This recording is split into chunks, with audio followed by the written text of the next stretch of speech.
All right, guys. Now we've been having a lot of discussions the other day. I've been talking with some of my colleagues, some of my friends, and this video is a little bit off from what traditional video is about.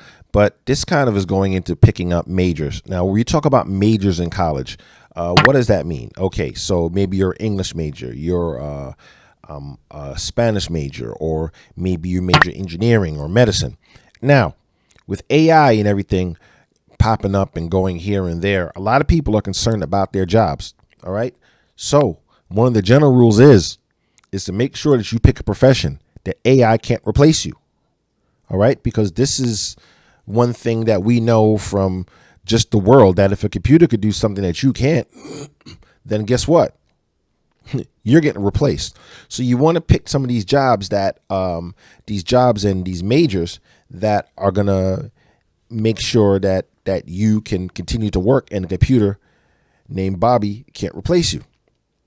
So we see, like, in even some factories where we see the computers and the robots are running the whole factory, and there might be like one or two people hitting the switches, but in terms of that manual labor on some of these factories, they may not need as much. But there are many professions, even trades, that you can get into that are not at any risk of getting replaced by AI. So, and we've seen this happen in so many industries, how technology basically just uproots, a whole industry. I mean, we've seen it. We've seen it happen with taxis, with Uber. Once Uber came, taxis were losing money. We've seen it even with the internet. As e-commerce has ramped up, what happened to the malls?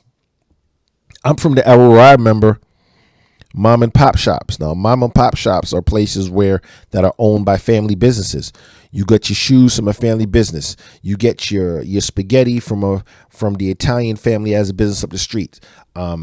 So when the malls came, like in the 70s, in the 70s and 80s, they pretty much just ripped the mom and pop business, to shreds, because not everybody wanted to go to the mall, but they could find one thing. So the mall was jumping for years. Then after that, what happened? Internet came. All right, then e-commerce, Amazon, and all these other companies. Now people aren't even going to the malls anymore. The malls are empty. All right. And especially then the pandemic hit and everybody got wiped out. All right. So I always say to make sure that the major you pick, you don't want it to be obsolete like the malls used to play as a kid. You want to make sure this is a major that over the years has, there's some longevity in it, and that there's nothing else, and that they're not in jeopardy of being replaced by AI. Now, of course, you never know for sure, but at least the ones that are highly unlikely to be replaced by AI. Now, another thing that I want to mention, when we talk about a trade in America, a trade is usually, let's say, the manual labor and like a skill that you learn, generally working with your hands. Now, trades in America can be very lucrative. All right. So an electrician in America gets paid. A plumber in America gets paid pretty good money. People that put lights and things like that, they do. All right. Many of these programs don't require degrees. All right. Now here's the difference between those jobs in America and those jobs somewhere else.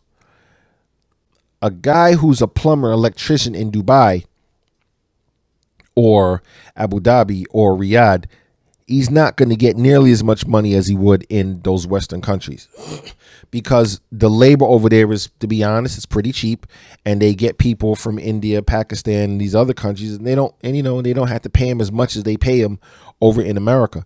So even though these trades work well in America, how does your trade translate into where you go? And this is the same as a degree. If you get a degree in aerospace engineering in America, okay, that's great. But now let's say if you're trying to go back to your country to work or get a job, and maybe that's just not a big industry, or there's just not enough funding for you to get the work. You got to figure that out as well. So that's another important point we need to look at. All right. But please keep up to date with technology and changes in AI, because one thing you don't want to be muscled out of a job. All right. You spend all that good money on all this education, and you come home and you find a robot doing your job. All right. So that's just my little brief nugget for Friday. And that was a conversation we had. We had these conversations in barbershops and everything where where we could pretty much speak our mind. And that is a concern about some of the youngsters. They're wondering, like, if I pick this job, I pick this major, what's going to happen? Are computers going to replace it?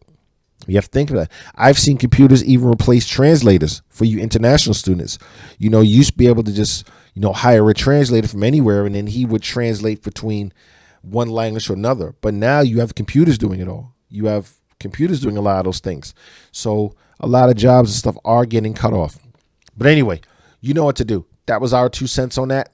Make sure you pick a major that you could definitely is marketable, and also pick a major where there's really no chance.